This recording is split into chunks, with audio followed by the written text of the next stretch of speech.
Welcome to L'Chaim 2021 with our host, Alison Goldstein Lebovitz. Hi, everybody. Good afternoon and welcome to the 10th annual L'Chaim program, of course, presented today by the Birmingham Holocaust Education Center. We are so thrilled that you are joining us. We have a small, but as you can hear, very robust crowd today in the studio. Give us another applause, studio audience. And of course, we are here live at the Abrams Discovery Theater at the Red Mountain Theater Arts Campus. It is so beautiful, and we're so thrilled that you online can also join us today. I hope you are getting a comfortable seat, maybe have your favorite beverage, a few snacks, because I promise you the next hour is going to be an unforgettable one. So we're so thrilled you are with us. Also, while we wish we could be together, we know that we are staying safe, and hopefully next year we can do this again and all be present. I also want to send a very special welcome to all of our Holocaust survivors who are joining us today virtually and watching from home. Please know we love you and we miss you, and we will see your beautiful faces sometime soon. So as you know, L'Chaim is the annual fundraising event for the BHEC. And if you've already given a donation, thank you so much. We appreciate you so much. And if you haven't, don't worry, it's never too late. So at any time during the program, I think you see that donate button on your screen. It might be blue. Just click on it. Give us a donation. Every dollar makes a difference and goes to help our incredible programs. Now, the first L'Chaim event, some of you may remember, was actually in 2012. And at that time, it was to honor Phyllis Weinstein, who was not only the founder, but also the president of the BHEC. Almost 10 years later, we're here again, and we're dedicating today in honor of Aunt Phyllis's memory and legacy, because this remarkable woman left us at the age of 100 this year on January 6th. Now, my memories of Aunt Phyllis, as I called her, are very personal. And actually, I was lucky enough to have known and loved her my entire life. I actually wouldn't be standing here today without her. I mean that quite literally. That's because her daughter, Lynn Raviv, is one of my mother's childhood best friends and also happens to be my dad's cousin. And Lynn will admit first, she is the one who introduced my parents, who then, of course, got married, had me, and here I am. So if Phyllis hadn't had Lynn, I wouldn't be standing here today. Now, when I think back to my 50 years of memories about Aunt Phyllis, there are so many that come to mind. Going to her house for Shabbats and family gatherings, going to her house on our bikes from the Raviv house, her mint brownies, which unfortunately, like Aunt Phyllis, are also a blessed memory. But my cousin Shira may be the only one until today who knows my favorite Aunt Phyllis memory story. It actually happened a few years ago when she was having a gathering at her house. And I was about to go get some grapes from the middle of this bountiful table. Now, I was full-heartedly, really probably absentmindedly reaching for them with my hands when Aunt Phyllis stopped me mid-pluck and suggested that I use something called grape shears to cut off the stems, lest I leave a bitter hole in what was once a bountiful beauty of grapes. So I used the grape shears and cut off the stalk, and she stopped shuddering at the thought of me leaving that bitter hole. When I think back to this story, it may sound strange, but I actually think in many ways it perfectly encapsulates the woman, the leader, and the change maker that Phyllis Weinstein was. I actually think this incident is indicative of the fruits of her labor. She was a woman who was committed to every detail. She was committed to beauty and order in everything she did. It highlights her dedication to education and educating others, her desire to always leave the world and to inspire others to leave the world, or in this case, a bowl of grapes, better, if not better than the way they found it. And of course, it demonstrates her legacy as a pioneer. Because frankly, before this incident, I'd never heard of grape shears. And I don't think I've ever seen a pair of grape shears next to a bowl of grapes since. But Every time I create a bowl of grapes for my own family or friends coming over, I am sure to cut each one so that it delicately creates a single serving, lest anybody willy-nilly hand pluck those grapes from there, leaving that terrible eyesore. And I've also learned that these grape shears are something that are sought after today and are very hard to find, which also makes sense because just like Aunt Phyllis, they are sacred vestiges of grace, of respect, and a culture that is part of an era that we so desperately hope to always preserve and to honor, as we do today. But as they say, don't take my word for it. In 2012, a video was created about Aunt Phyllis's life, and it featured interviews with some of the many people in Birmingham who worked with her on community projects over the years. Now, we've put together a few of the selections from that video today, and we hope that it is a lasting reminder of the impact that Phyllis had not only on our community, but also on the ones she mentored along the way. Please enjoy.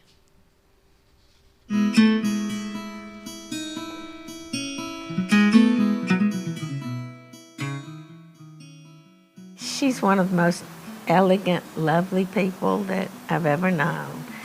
And I think she probably influenced my desire for the volunteerism that I've been involved with. Jewish Family Services in its early years was a committee of the Birmingham Jewish Federation. Phyllis was involved from day one, not only in the decision making, but in the preparation of Jewish Family Services becoming an independent agency.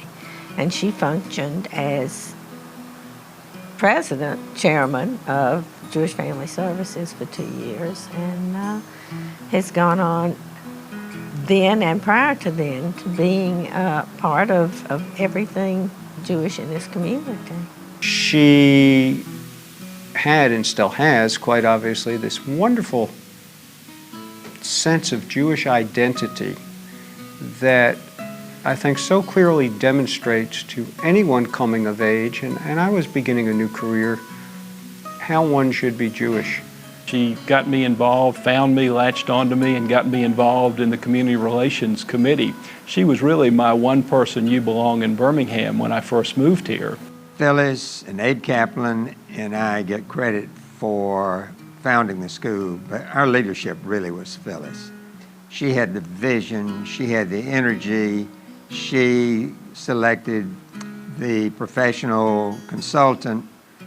We had, I don't know how many meetings that she formed and called and led, and she was responsible for the curriculum. And whenever we had a problem, she was the one that she was the glue that kept us together. And she had enormous energy, and she still does. And she was wonderful to work with, very creative, and we ate a lot of good food at her house. Ever since I've known her, she's been a leader, she's been involved, she's been passionate about several things, and when she does something, she does it all the way. She first got me involved in the day school. Next was United Jewish Appeal, and we raised money together. Everything she's done, if it had to do with the community, I was involved with it, and there were times that we worked together as pairs. Well, I've gotten to know Phyllis through her work with the Birmingham Civil Rights Institute, and I really view her as a bridge builder. She really has a commitment to building bridges and communication between various communities in Birmingham, and of course her passion is educating people about the Holocaust. I first met Phyllis in 1993 when I came to Birmingham as the executive director of NCCJ. At that time, NCCJ was the National Conference of Christians and Jews, and I came as the executive director, and she was a member of the NCCJ board. Over the years, being a member of the board of directors of NCCJ, we had an ongoing relationship there, and she was very instrumental in leading and providing the leadership for the Alabama Holocaust Organization, which later became the Alabama Holocaust Commission. And as a member of the Holocaust Commission myself, we worked together. But Phyllis, as you would expect, was there almost from the beginning. I can't remember a time when she wasn't a part of it. And to say the least, in the state of Alabama, where the Jewish population is quite small, part of the role and the responsibility and kind of the mission of the Holocaust Commission was to educate the general population, students and others, about the Holocaust and the reasons behind the commemoration. You know, she was sort of this very quiet leader who had an idea that we needed to improve the visibility of Holocaust education. We had survivors in our community that very few people knew their stories, valuable stories that needed to be brought out and kept alive. And that is what motivated this group. She opens doors that I thought would never be possible. You know, a little group, an all-volunteer group that meets the way we do to have accomplished what we have accomplished is because of Phyllis Weinstein, because she dreams big and she makes it happen. The thing that I think I've learned from her is that there's power in gentleness. When she believes in something and believes it's good for the Jewish and the secular communities, she organizes, she cares, she gives, she prods, she pushes, and she gets people involved in a very positive way. Phyllis is a formidable person, and if you're going to be on her team, it's a team that plays for keeps, plays for real, gets things done, and it will affect you. So we as survivors are very appreciative of her leadership, her dedication, and I mean, she's an amazing individual. That's all I can tell you. It's an amazing individual, yeah. And nobody fails to observe an invitation from Phyllis, because if you don't do what she wants, she'll get a higher and more responsible job for you. She's a wonderful girl. I take that back. She's a wonderful lady. She's just an amazing, amazing lady. Nobody is quite like her. And that has a lot to do with her longevity. She still has the energy, the intellect, the passion, the commitment to anything and everything she does. The negative is that when you go to an event, she's always there. And if you want to hug her or kiss her or tell her something, you had to get in line. When you mentioned Phyllis, I smiled because I believe that everyone who knows Phyllis would instinctively smile when you say Phyllis Weinstein. That would be a smile.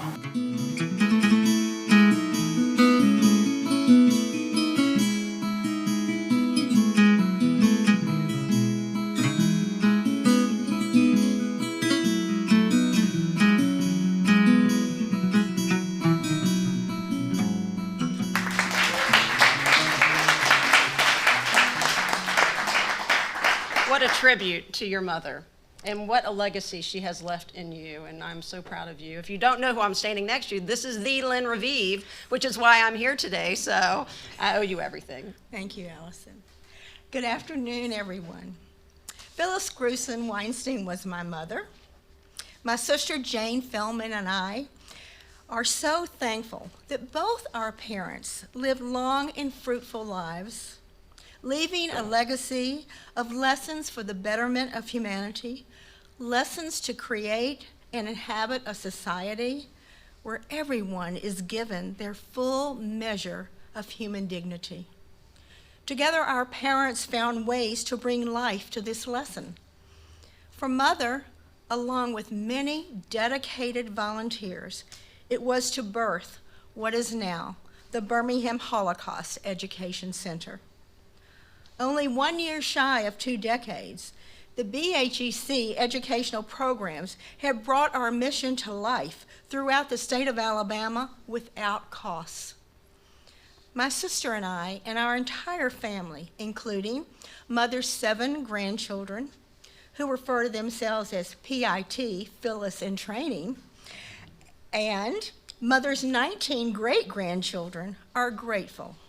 Grateful to the BHEC for honoring the memory of Mother. Mother did not particularly like the limelight. However, I know this tribute today would have been deeply meaningful to her for many reasons. She would be honored, as we are, that Alison is host, that Alison's mother, Alison Goldstein, and Pam Ball, friend and former board member, are co-chairs of this event, and Mother's friend, talented Deborah Lehman, has created this meaningful program.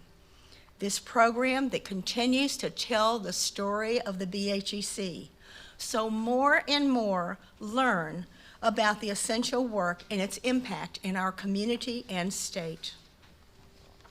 Today, we not only honor the legacy of Phyllis Weinstein, we continue to honor our Holocaust Alabama survivors, as we do each and every day, by preserving their stories and continuing their legacy.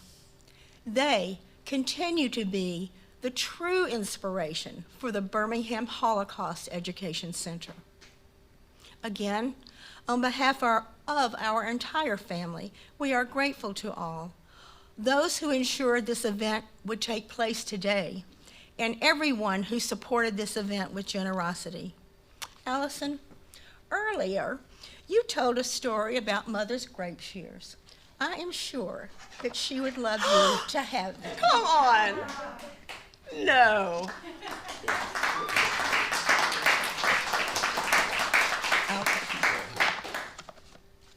There's no way you could have known I was going to tell that story, which is unbelievable. Exactly right. This is not a fake thing, but thank you to the Academy for the grape shears. So the theme for today, if you haven't guessed it, is to honor the blessed memory of Phyllis Weinstein. And there is no better way to do this than through the arts. Now, some of you may know that Phyllis loved classical music, particularly the violin. We'll now hear a piece by Mendelssohn called Sweet Remembrance, played by Shannon Boutwell and accompanied by Anthony Smith. Now, Shannon also performed this piece in the Violins of Hope student program in 2018 and plays it today in memory of Phyllis.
Thank you, Shannon. That was absolutely beautiful.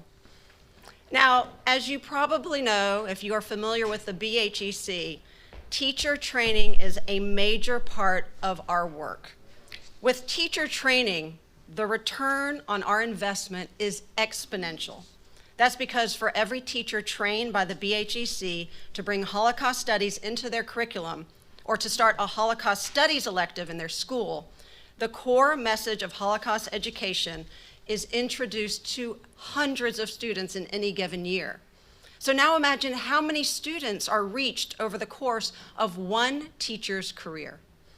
The impact of Holocaust education on students goes far beyond learning the history of the Holocaust. That's because students are also encouraged to apply those lessons of the Holocaust to their own lives, to make a difference in their own spheres of influence, and most of all, to carry these lessons into adulthood. We now get the opportunity to hear from one teacher, Tricia Skelton, who's come here all the way from Opelika to put these objectives into practice in her own classroom and to show us how she does it.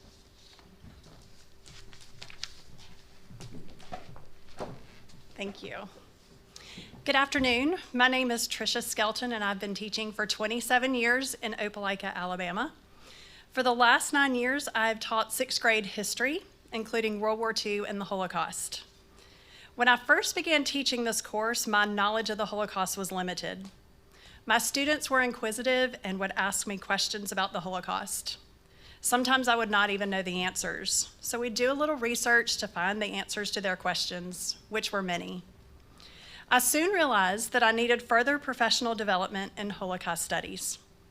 A coworker introduced me to the Birmingham Holocaust Education Center, and I began to take advantage of their teacher training opportunities. In 2016, I received a scholarship from the BHEC to attend the Belfer National Conference for Educators at the United States Holocaust Memorial Museum in Washington, D.C. This training led to a stronger foundation for teaching the Holocaust to my students. In 2018, I was selected to travel to Europe with the Jewish Foundation for the Righteous, and I received a scholarship from the BHEC to help me with the financial costs of this travel. What an amazing and life-changing experience that was.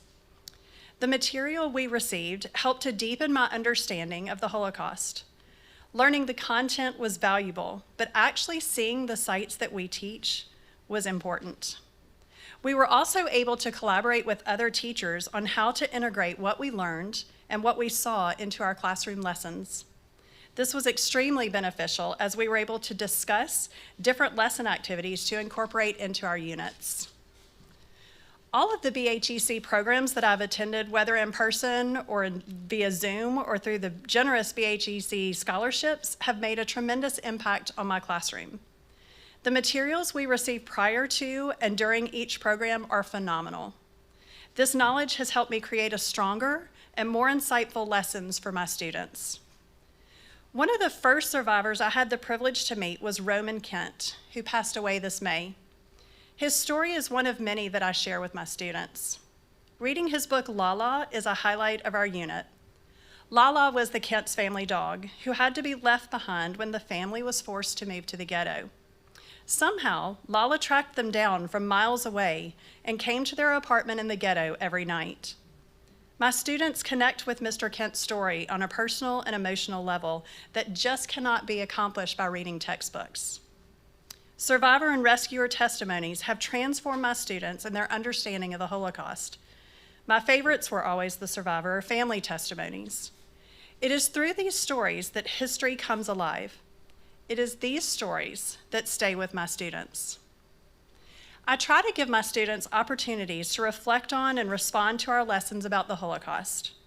A study of the progression of the laws that placed restrictions on Jews beginning in 1933 leads to a discussion on fairness. A gallery of photos depicting the topics of our daily lessons inspires my students to write down their reflections and to discuss their thoughts in small groups. Writing poems about survivors and rescuers strengthens my students' empathy and understanding of how the Holocaust affected the lives of the victims. These activities also strengthen my students' relationships with their peers. They learn the importance of understanding and accepting different cultures and religious backgrounds. They become personally aware of the dangers of prejudice, discrimination, and stereotypes. They are emboldened to speak up if they see bullying. The lessons of the Holocaust change the way my students think, and I know they will carry these attitudes with them to make a difference in the world. Thank you so much to all of you who support the Birmingham Holocaust Education Center with your time and financial generosity. Because of you, teachers like me can make a huge difference in the lives of our students that we teach and make sure that the Holocaust is never forgotten nor repeated. At one of the camps I visited, our guide said, "We may learn facts about the Holocaust, but we will never fully understand it." This has stuck with me. My students always ask why the Holocaust happened. Even after explanation, discussion, and research, the question always remains, and it always will. As Roman Kent said, never be a bystander, and hate is never right, and love is never wrong. May we all continue to live by those words and inspire others to do the same. Thank you.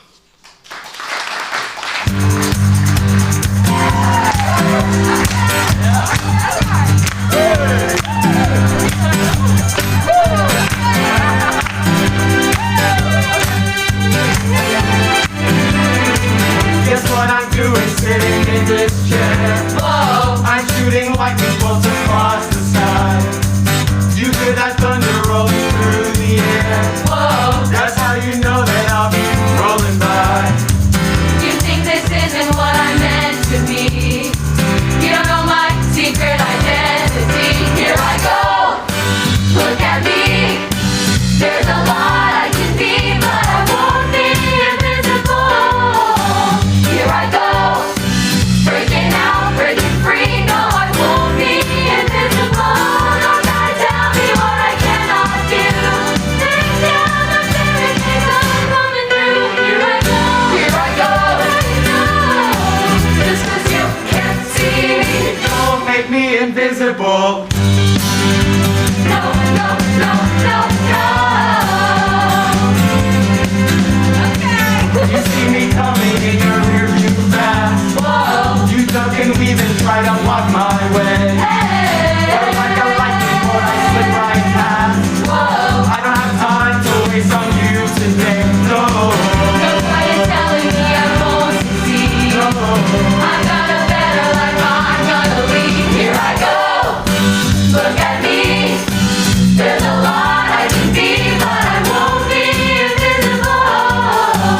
Here I go, breaking out, breaking free. No, I won't be invisible. Don't try to tell me what I cannot do. Take down the barricades I'm coming through. Here I go, just 'cause you can't see me. It don't make me invisible. I was lost in the dark. I was deep in the ground. I was hidden away. When the light came around, but I clawed my way out. And I'm on the attack. I will not disappear. And I'm not going back. Here I go, look at me. There's a lot I can be, but I won't be invisible. Here I go, breaking out, breaking free. No, I won't be invisible. Just try to tell me what I cannot do. Take down the barricades I'm coming through. Here I go, turn it on, 'cause you can't see me. You can't see me. You can't see me. It don't make me invisible.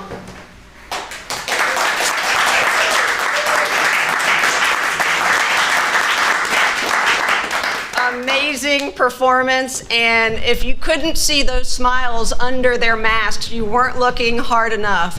I've heard on good authority this was one of the first live performances that this group has had to do, and we are thrilled they got to do it here. And I can tell every student who just performed, I know they will not be invisible in this world.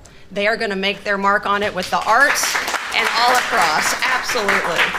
And it is also a reminder to us that the work of the BHEC ensures that our Holocaust survivors also will never be invisible. Their stories will be told and retold to teach new generations the important lessons we continue to learn from the Holocaust. The stories of Holocaust survivors, as our teacher, Tricia, just reminded us, have such a huge impact on their own children and grandchildren, many of whom, as next generation storytellers, continue to share and tell these family stories to others. One child of survivors who has started and shared to tell his own family's history is none other than Wolf Blitzer, host of CNN's The Situation Room. Now, Wolf grew up in Buffalo, New York, in a close-knit community of Holocaust survivors that actually included the parents of Esther Schuster and her brother Abe, who live right here in Birmingham. Esther and Wolf recently recorded a conversation for L'Chaim, and now we get to watch it. Enjoy. Wolf, it's great to see you. I have really been looking forward to this conversation. And on behalf of the Birmingham Holocaust Education Center, I want to thank you for being with us today at the L'Chaim event this year and for being our guest speaker. My pleasure, Esther. I've been looking forward to this as well. And I want to just thank you and everyone in Birmingham for what you're doing. It's really, really important. And I'm happy to be participating. I have that picture of you as a little kid, and you're there, your sister's there, and my brother's there, Larry, and me, and I think we're at Delaware Park. And I think about how many events, we grew up in this small community in Buffalo, and we were, always at the parks together, or the beach every Sunday, or, Grand Island at Delaware Park. And yet, I don't really know much about your family's story. And so, I wonder if you'd be willing to tell us a little bit about where you were, where your parents were during the Holocaust, and what their experience was. Well, my family story is probably not all that different than your family story and a lot of Holocaust survivors' stories. My mom and dad, were Polish Jews who grew up in Poland in different places. They didn't know each other. They were young. And sadly, when the Nazis took over, they were, picked up and taken to slave labor camps. And all four of my grandparents, my mom's parents, my dad's parents, were killed.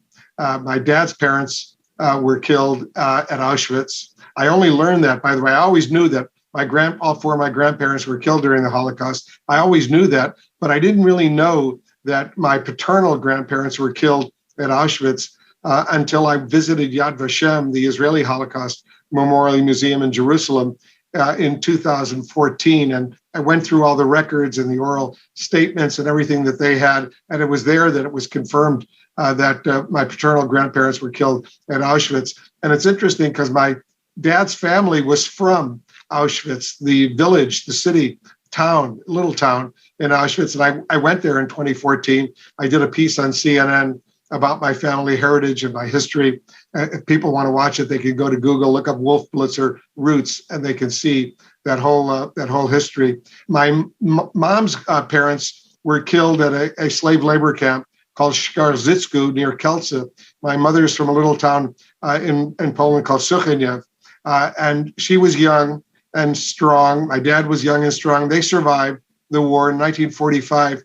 They both wound up, as so many Holocaust survivors did, looking for survivors, looking to see what happened to their, brothers, sisters, uncles, aunts, parents, grandparents. And my parents met, and my dad never wanted to go to a DP camp, a displaced persons camp. Neither did my mom. And in those days, if you met somebody you loved, and you decided that you wanted to spend the rest of your life with them, you got married pretty quickly. They didn't know what was going to happen, 2 weeks from then, or a month down the road. So they actually got married in Germany. And they wanted a rabbi to marry them. And there was a U.S. Army chaplain, a rabbi, who actually married them. And they wound up living in a town called Augsburg, not very far from Munich. And one day, my dad, who was already making a little bit of money selling stuff, mostly to U.S. soldiers and others, he saw a long line in Munich one day, and he went at the end of the line. And in those days, he said, if you see somebody standing in a long line, you go wait in line. There must be something good at the end of the line. Why are all these people waiting in line? And so he went to the end of the line, and after about a half an hour, he said to the woman in front of him, Fräulein, why are we waiting in line? And she said, visas. My dad said, visas for what? Visas for America. My dad said, visas for America. And eventually got to the head of the line. He signed up. My dad had one younger sister who survived. My mom had two brothers and a younger sister who survived. He signed them all up. And the House of Representatives and the Senate had passed what was called the Displaced Persons Act of 1948, which basically allowed 200,000 displaced persons, and including a lot of Holocaust survivors, and then 400,000 displaced persons, refugees, to come to the United States. And within a few months, my mom and dad and their brothers and sisters were approved, but they would tell you where you were going. And they said to my dad, you're approved to go to the United States, and you're going to Buffalo. And my dad said, Buffalo? He didn't know what Buffalo was. And they said, yeah, Buffalo. He said, where's Buffalo? They said, New York. And my dad said, oh, New York. I know there's a lot of Jewish people in New York. That'll be good. He didn't realize that Buffalo was 400 miles from New York City. But eventually they wound up in Buffalo. And that's where I grew up, just like you, Esther. And that's how my family, wound up in Buffalo. And my dad was always grateful to the community in Buffalo, and always grateful to the United States for giving him that opportunity to come to this country, have a free life, and to do what he did. So, we were all very, very appreciative. And as you know, Esther, I'm sure your parents too, they're among some of the most patriotic Americans, I ever knew. My mom and dad always had an American flag flying outside our house, not just on 4th of July or special holidays, but they just liked to have the American flag. They were so proud of what this country had given them, and so proud of the opportunity that they had to start a new life. As a son of immigrants, it's a typical American story. A lot of Americans, are children of immigrants or grandchildren of immigrants. And, you have, your family history, your heritage, you have all of that. And it's a source of strength. I always saw it as a source of strength that my family would not just survive, horror and a Holocaust and torture, slave labor and all of that, but have an opportunity for a second chance and come to this country and not only survive, but do well. One thing I think I learned is from my parents is that you live life fully and strongly and intensely, because every moment counts. And I know your parents did the same. With all the things going on right now, all the hate, the anti-Semitism, the racism, and all the issues, do you think it's possible in this country for there to be another Holocaust, or where do you think things are going? I'm an optimist. I think we live in a great country. And sure, we got problems. We've had serious problems in our country's history over many, many years. And we'll get through the current problems because the American people are wonderful people. So I'm basically an optimist. I think we'll get through this. I'm old enough to remember all the protests on the street during the Vietnam War. It was ugly. And, we got through that. I'm old enough to remember Watergate, and when then President Nixon was forced to resign from office, and it was a tense period. And this is a tense period right now, but I'm basically an optimist about our country, and I'm sure we'll get through all this, and we'll be even stronger down the road. Any, final words of wisdom for you, things that you learned that you want to share? I think what you're doing in Birmingham with your Holocaust Education Center is so important. And I wish there were so many more communities all over the country doing what you're doing, because sadly, if you look at some of these recent polls, there are a lot of people out there who simply don't know that, what happened during World War II, that 6 million Jews, 1 out of every 3 Jews in the world was murdered simply for being Jewish. And we have to make sure that that's something we don't forget. And it's even more important now that so few Holocaust survivors are still with us. My mom and dad sadly passed away a few years ago. They would tell their stories and their eyewitness accounts, but it's really important that we educate a new generation so that they know what happened. They appreciate what happened and make sure it never happens again. So I just want to congratulate all of you in Birmingham for what you're doing, because it is, from my perspective, so really timely and so important.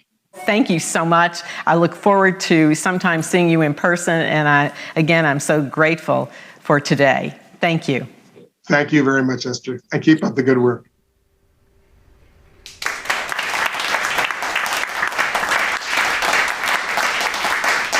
Wow, that was incredible. Thank you, Esther, for that incredible interview. And thank you, Wolf. I don't know if I can ever watch you on CNN again without thinking about that story and knowing what a critical and sacred voice you are for a generation. And I mean that in every sense of the word. Thank you. That was remarkable. So as we continue to go down Arts Boulevard in memory of Phyllis Weinstein, we next remember her love, you may not know this, but for the music of Gershwin. Now, she and her husband, Leon, who many of us knew as Uncle Chink, Papa Chink, or just Chink, loved to dance. And I have it on good authority that they were both unbelievable dancers. Actually, I can imagine a night out where they were dancing to the old standards and maybe kicking up their heels to a lively Gershwin tune like the one you're about to hear, which was choreographed by Birmingham's own Allie B. Gorey and is featuring Allie and some of her friends from the Red Mountain Performing Ensemble. Enjoy.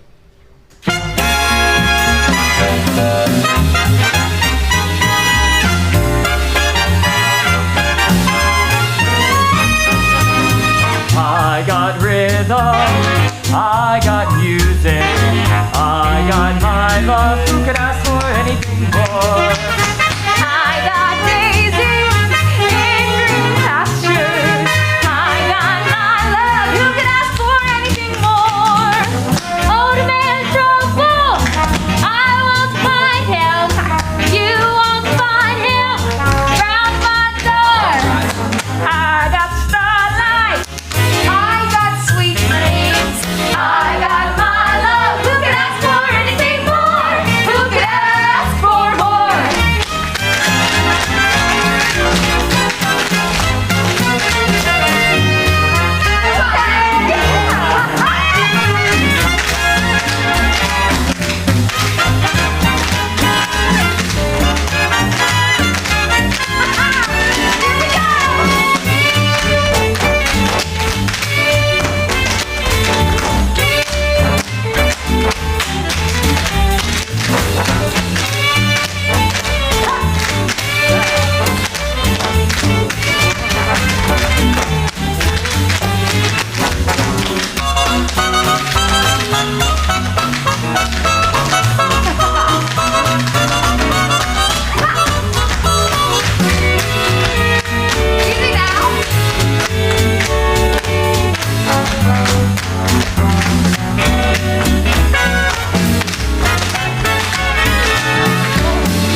And now, welcome back the Birmingham Holocaust Education Center Interim Director, Lynn Raviv. Thank you. In recent years, the upsurge of hate speech, anti-Semitism, racism, and xenophobia has resulted in the number of states requiring some form of Holocaust and genocide education. As of last month, 19 states have passed such legislation as part of secondary school curricula. Alabama has not mandated Holocaust education. However, the state legislature passed a bill just this past April endorsing and encouraging Holocaust education in the state. We at the BHEC are encouraged by this step. We, though, as you know, did not wait for this support from our state government to bring this history and lessons to educators, students, and various groups around the state. Yet, state boards of education rarely provide the additional resources necessary to gain specialized training on this topic. Thus, teachers have to seek out professional development opportunities and other resources on their own. For thousands of educators seeking to teach the Holocaust history with fidelity in middle schools, high schools, and higher education, the BHEC is a destination. The BHEC has created a treasure chest of resources for those teachers. Our website is full of classroom resources, guidelines for teaching the Holocaust, PowerPoint presentations, curriculum links, online exhibits, videos, ways to request a speaker, to borrow classroom materials and exhibits, access online lessons. Our website is a resource for all audiences. It is heavily trafficked. Analytics reveal that the BHEC website receives at least 1,500 hits a month, mostly from educators from all over the world. It is purported to be one of the richest resources for all things Holocaust. In addition to the invaluable website resource, the BHEC teacher cadre provides study and learning sessions on a regular basis during the academic year. Teacher workshops in the fall and spring are led on an annual basis in the Birmingham area and throughout the state of Alabama every other year. Presently, the BHEC archives house over 8,000 historical artifacts from World War II and the Holocaust. The BHEC Studies Library contains over 3,000 volumes. It is the largest Holocaust library in the Southeast. The internship program is open to undergraduate, graduates, or postgraduate students. We are grateful to the Friedman family for creating the Brenda and Fred Friedman Teacher Scholarship, which provides advanced study both domestic and abroad. And we are very grateful that Brenda has continued Fred's legacy and been so generous to our organization. We thank you, Brenda, for this year's $10,000 Holocaust donation for L'Chaim. Thank you. The Sigler Fellowship for Research, open to graduate or postgraduate students, was created in honor of Holocaust survivor Ruth Sigler's 90th birthday by her children and grandchildren. Our professional team, Amy McDonald, Education Consultant, Lauren Lambert-Jackson, Finance and Operations Director, Rachel Jones-Lopez, Archivist and Historian, Ann Mullengarden, Education Director, Margaret Schultz, Research Assistant, Catherine Pittman-Smith, Executive Assistant, and Zoe Will, Program and Outreach Director, bring their passion and mastery every day to the advancement of our mission. Our dedicated Executive Committee and Lay Board and Board committees have brought energy and wisdom to our work. Many thanks to David Silverstein, Vice President of Development, and Kathy Friedman and Joel Rotenstreich, fundraisers extraordinaire. Guiding the board, President Karen Allen has led with foresight and a deep passion for this organization. I am deeply grateful for the support from the professional team and the lay volunteers. We give much praise to the fabulous Red Mountain Theater Company and the awesome Keith Fromwell.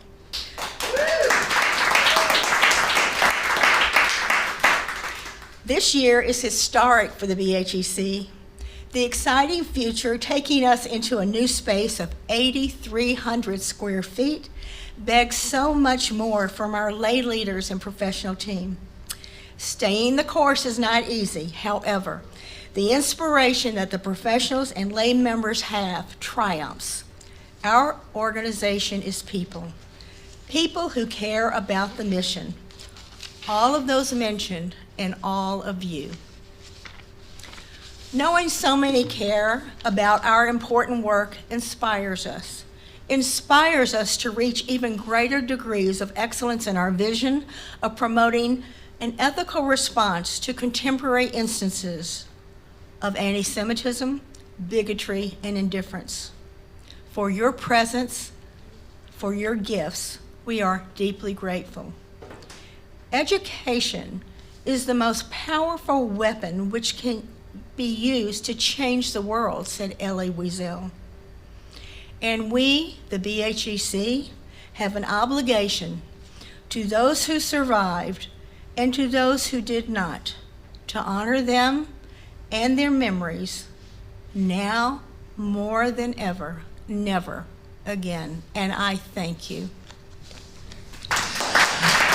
And now the BHEC Education Director, your fabulous friend, Alan Mollengarden. History isn't static. It haunts and inspires, warning us of the human potential for inhumanity and of the need to vigilantly safeguard progress. As a Holocaust education organization, the BHEC is dedicated to training educators and leaders who understand the lessons of the Holocaust and have the capacity and wisdom to impart them to a new generation. For students today, studying about the Holocaust is like exploring a vanished world. It is the personal testimonies that make this lost world visible again. While often difficult to hear, these testimonies offer elements of courage and hope that remind us of the resilience of the human spirit. The BHEC currently has documentation on over 170 Alabama Holocaust survivors. As we continue to uncover new research on their personal stories, we will be incorporating that into our teaching materials on all levels. The coming year will present many great changes for the BHEC, and with that, new educational opportunities. With our new home scheduled to open later this year, our highly successful educational programming for teachers will now be hosted in-house in our new facility. Outside of Birmingham, statewide training will continue to be held in local communities or online. This fall, our teacher workshop will be online only and will explore the personal histories of Martin Aaron, Max Steinmetz, and Elie Wiesel, all from Romania. Our more intimate teacher cadre study sessions will continue quarterly, with our first session focusing on Holocaust literature. We are also really excited about our new collaborative lecture series with UAB to be held annually in November on the anniversary of Kristallnacht. This year's featured speaker will be Dr. Valerie Hebert from Lakehead University in Ontario. Her talk will be titled, On the Knife's Edge, Resisting the Holocaust from Within the SS, The Story of Kurt Gerstein. Dr. Hebert will also be conducting a half-day teacher workshop on using Holocaust photographs in the classroom.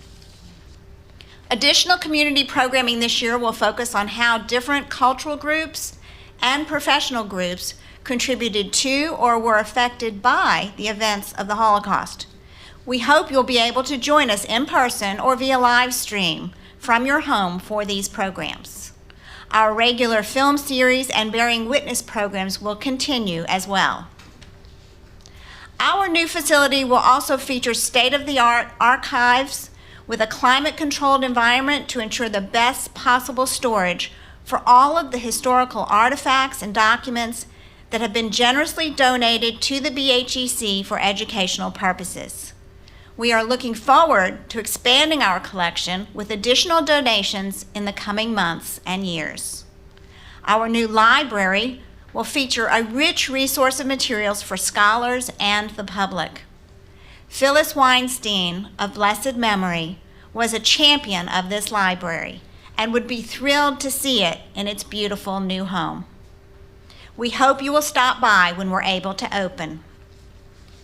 The history of the Holocaust and its lessons have never been more timely, nor more relevant. We invite you to join us in making a difference however you can. Thank you. And now, Karen Allen, the president of the BHEC. Hi, I'm just imagining all of your applauses and smiling faces while you're sitting at home. It is my privilege to serve as board president of the Birmingham Holocaust Education Center. How lucky I am today to represent all of you, our board of directors, volunteers, the BHEC professional team, our survivors and their families, and to honor all of those who perished in the Holocaust. Thank you all for joining us at our 10th annual L'Chaim event, chaired by dear friends Alison Goldstein and Pam Baugh and community volunteers. Along with you ladies, your host committee and you have worked tirelessly creating this campaign, contacting numerous donors and generously giving your time. 85% of BHEC's annual budget is raised through L'Chaim. These funds cover all programming and administrative costs, plus funding for teacher education. Close to 100,000 students and 1,700 teachers in Alabama have been touched by these programs. And thousands of adults have attended BHEC-sponsored events over the years. Our vision statement says, by preserving and sharing the stories of Holocaust survivors and commemorating the lives of those who perished, the BHEC promotes an ethical response to contemporary instances of anti-Semitism, bigotry, and indifference. Italian Holocaust survivor Primo Levi wrote, "It happened, therefore it can happen again. This is the core of what we have to say." To me, this quote directly relates to this week's Torah portion, Kitetse, which sets out a series of miscellaneous laws, mostly governing civil and domestic life. This portion concludes with the commandment to remember for all time the most heinous acts committed against the ancient Israelites. Kitetse and Primo Levi each remind us that we must remember forever the horrific acts committed against the Jewish people. We cannot remain indifferent. The act of remembering and telling the story shapes us and guides our mission to build a better world, ensuring that now, more than ever, the Holocaust never happens again. This has certainly been a year of transitions and growth for BHEC. We hired Lynn Raviv, Phyllis's daughter, as our interim executive director. Our professional team continued with a multitude of well-attended educational Zoom programs. As you heard, we have also entered into a long-term lease with Temple Emmanuel, and construction has begun on our new facility. Lynn, you're juggling many balls. You're a wonderful friend and partner, and you are the glue that holds us together. Now a few thank yous to many who have made this program a success. Alison Goldstein Lebovitz, you are a gem. I've known since carpool days to the N.E. Miles Jewish Day School. Your infectious smile and warm heart shine through all your accomplishments. I thank you for hosting us today. I can just feel how proud your family and your parents, Arlene and Milton, are of you. Esther Schuster, my friend and colleague, we are most fortunate that you and Wolf grew up together and continue to remain friendly. Thank you for saying yes when we asked you to contact Wolf on our behalf and providing us with such a warm and personal interview. Deborah Lehman and Keith Cromwell. Your insights, knowledge, and creativity have given us all another extraordinary L'Chaim program. Each year surpasses the previous. I hope that next year we will be live in this beautiful new Red Mountain Theater. Thanking you both from the bottom of my heart. As many of you know, I have been involved in community work as a professional and a volunteer for over 40 years. And I must say, I now have the privilege of working with the most engaged, actively involved, diverse board of directors and passionate, hard-working professional team. Realizing that we touch educators, students, and adults throughout Alabama, we are exploring the possibility of changing our name to reflect our statewide reach. I also have the honor of paying tribute to Phyllis Weinstein, a thoughtful leader, mentor, and friend. She knew how to make her visions a reality. When Phyllis had an idea, she set the wheels in motion. Almost every time she asked me to help, I said yes, because even the few times I said no, she gently persisted until I said yes. Phyllis knew we needed a Holocaust Education Center, and she created one. Together, for most of 19 years, a small core group plus many other dedicated volunteers worked alongside Phyllis in creating an educational center designed to teach the lessons of the Holocaust to educators, children, and adults of all faiths in schools, civic centers, corporate buildings, and libraries throughout our state.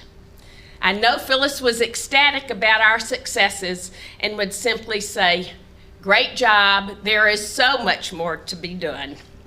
She would be proud that 100% of our board and staff have participated in L'Chaim this year. So far, we have raised over $300,000, including several thousands of dollars raised today. Phyllis's inspiration will lovingly be part of me forever. Now, I'm excited to share news about our new permanent home. We knew our rent-free space, compliments of bare property, was being repurposed. David Silverstein then had a vision when the Discovery School at Temple Emmanuel closed 18 months ago. Knowing that we planned to relocate, he saw this as a new home for BHEC. Similar to Phyllis, David's vision is becoming a reality.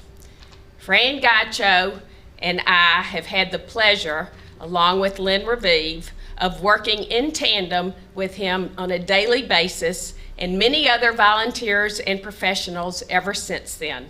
As David says, this is a generational opportunity, and we have just one chance to get it right.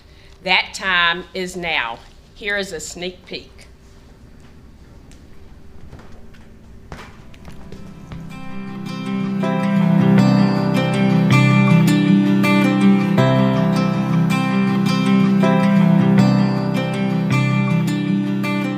Fran, look where we are. 18 months ago, we had a dream for a new home for the Birmingham Holocaust Education Center. It's been a journey, but we'd love to give you a sneak peek of where we are. The dream is becoming a reality. Imagine Jewish life before the Holocaust, a glimpse of what was lost.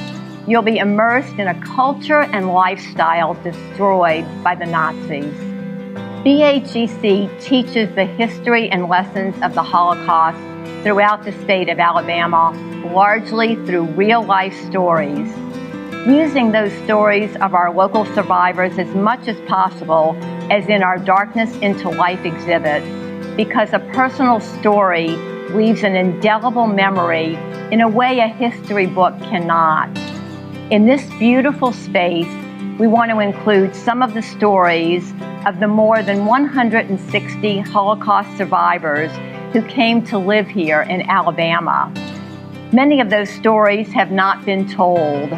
Some are not known, but research is being done. Those names will be on display in the lobby with some of the stories featured throughout the BHEC. Fran, as one leaves the lobby, you will enter a brand new, stunningly beautiful exhibit space where the BHEC's Darkness into Life exhibit will be displayed in a new and powerful context. In addition to the Darkness into Life exhibit, the Israeli artist David Boskovich has donated several of his Holocaust paintings, which will also be displayed. And finally, the exhibit space will have a new exhibit that will focus on individuals from Alabama who participated in the liberation of the concentration camps. Now we enter the library, the largest Holocaust study library in the Southeast with over 3,000 volumes. It's exciting because it's also a lending library where you can come learn more about the Holocaust. As we leave the library, we enter probably the most special room in the center, the education program room, where we connect the history of the Holocaust with lessons of today. And now we enter our administrative wing. It will be the offices for our professional team and also have our conference room for our volunteers where we can plan for your future and our future. Now we're in the archive, the only Holocaust archive in the state.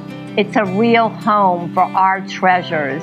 There are over 8,000 inventory donations with more expected.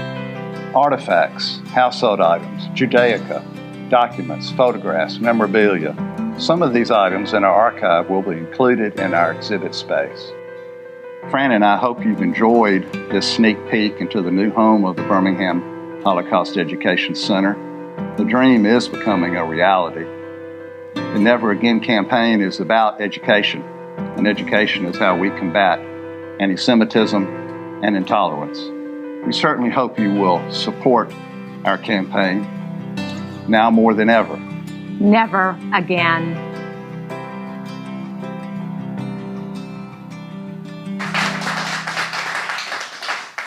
Wasn't that just fabulous? And today there's sheetrock up on where you saw on those walls. Thank you, Fran and David. We expect to open the doors of our new home by year's end. Just ask Dan, David, Fran, Lynn, or me, and we will gladly give you a personal tour at the site. In fact, after Kathy and Paul Friedman visited on Friday, she emailed saying, "My best superlative is blown away. It's so impressive and is perfect." More exciting news, totally separate from L'Chaim, the BHEC is embarking on a capital campaign to pay for our relocation and invest in our future. The campaign slogan is now more than ever, never again. David is campaign chair, and his co-chairs are Coach Bruce Pearl, Lisa Steinmetz-Morchauer, Sally Downs, and me. We have recently begun a quiet leadership phase and have raised just under $1 million toward our $2.1 million goal. I have no doubt we will surpass that amount. This is a statewide and beyond campaign. We will count on your generous support and donations in order for this capital campaign to be a success. Stay tuned. And the best is yet to come as we continue to educate current and future generations, ensuring that now, more than ever, the Holocaust never happens again. Thank you all. Your support and commitment to BHEC allows us to keep the stories of our Alabama survivors alive. Finally, it's not too late to click on Swell to give now and or to increase your gift. Thank you so very much.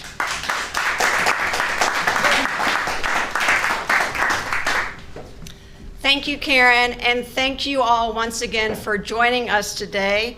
As we come to the end of our program, do you believe it? It flew by. I want to thank you all on behalf of the BHEC for being with us today, both in person, our small but mighty crowd, and also those of you online who are supportive of our efforts.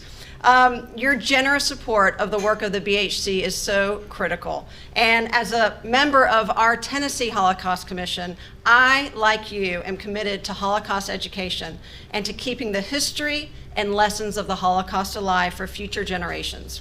It has been such an honor to be here today. I want to thank once again our co-producers of today's program, Deborah Lehman and Keith Cromwell.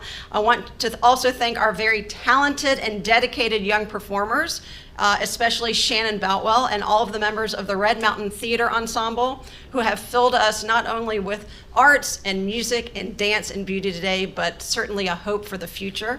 And also to Allie B. Gorey for her choreography, and Anthony Smith once again for his musical direction. So now to close the program, I promise you, this was not planned. Lynn did not know I was going to talk about the grape shears, and I had no idea she was going to actually bring me these. These were, I want you to see, these were Aunt Phyllis's grape shears. It gets me a little verklempt. And I think this is just testament to the fact that I'm holding them in my hands after starting the program with the story is a reminder that Aunt Phyllis was here today. It's also a reminder to us of two things. Number one, that we must constantly, rigorously prune the hate in our society, prune the intolerance, prune the indifference, and simultaneously remind ourselves that is the sacred stories that we pass on and the lessons that we pass on from generation to generation that help us always remember and never forget. And as we conclude our program today, we now turn to one of Phyllis Weinstein's favorite musical genres. I'm not sure if you can guess it, but it is also one of mine, gospel. So please help us welcome once again the Red Mountain Performing Ensemble, and thank you for being with us today. Give you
continue your generous support of the BHEC.